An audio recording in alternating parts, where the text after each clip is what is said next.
Hello and God bless you all. This Monday, we celebrate that wonderful feast of the Transfiguration.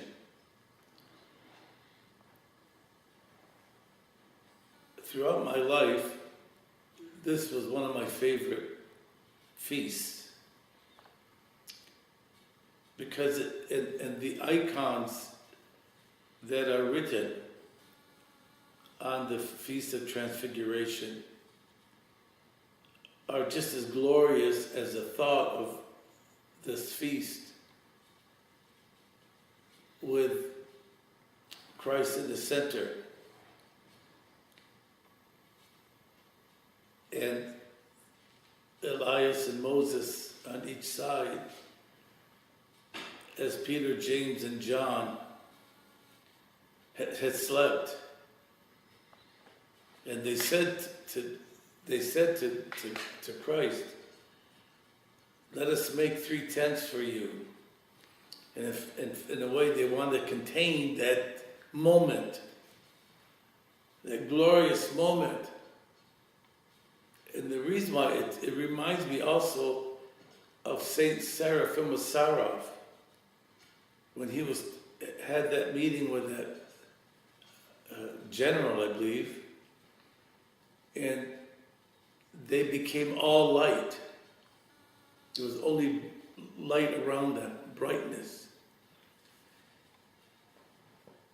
That it was possible here on earth that a person can be transfigured. And I also love this feast because it reminds me of the whole notion of the divine energies that Saint Gregory Palamas, who was an Orthodox theologian, who talked about the uncreated energies permeating the cosmos, the universe, and the human being.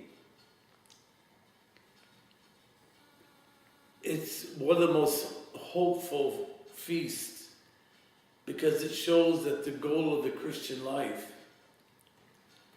is the transfiguration, the transformation of the human person, created in the image and likeness of God,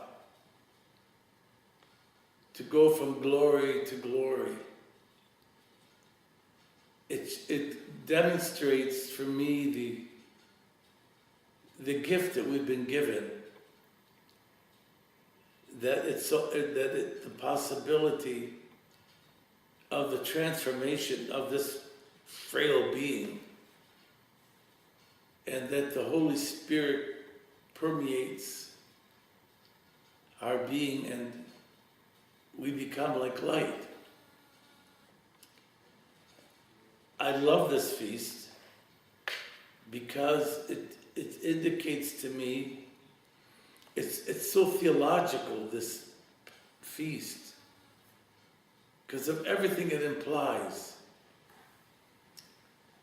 That Jesus was glorified, and then we hear the Father saying, "This is my beloved Son," as the Holy Spirit descends. So it's also the revelation of the Holy Trinity. It's the foundation of everything that we believe in, the triune God. 3 persons in one. And that, we bring grapes on that day because it's an indication that everything of this earth can be transformed. Everything has a possibility of transformation. Just as the bread and wine is transformed to the body and blood of Christ. This feast is so popular in the Middle East. And Metropolitan Philip talks about how he first met the patriarch carrying a basket of grapes to St. Elias Monastery, where Patriarch Alexander Tahan was. And that was the riveting moment in which his whole life was changed from that moment on. This feast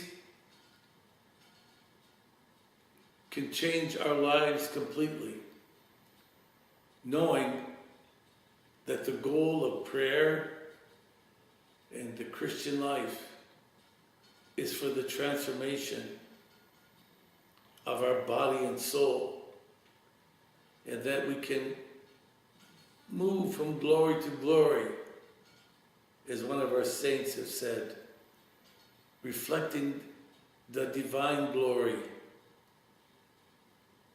that is given to us, gifted to us through the divine energies that flow from the Godhead.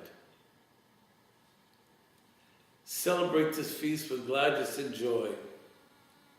Bring your grapes to be blessed, and have a wonderful holy feast. In the name of the Father, and the Son, and the Holy Spirit, one God. Amen.